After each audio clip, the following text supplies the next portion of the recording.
Onda bu balaya biraz bir qətrə su verin dedi, balanı qaldırdı yuxarı. Ömər Sərd baxdı Hərmələyə, dedi, Hərmələ niyə dayanmısan? Dedi, neyniyim? Dedi, vur da. Dedi, hansını vurum, atasını yoxsa balasını? Dedi, görmürsən balasının ağ boğazı görsənir. Bilirsən neynədir? 3 dənə ox gətirmişdi, 3 şöbəli. 3 şöbəli ox gətirmişdi, birini çəkdi, Əbəlfəzi vurdu. Həmən ox gəldi, batdı Əbəlfəzin düz gözünə. Atdan yıxdı Əbəlfəzi yerə. Bağışlayın, bir dənə sual verim sizə.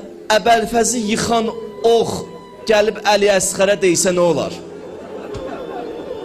Oxu çəkdi, atdı, ox dir gəldi, düz balanın boğazına batdı.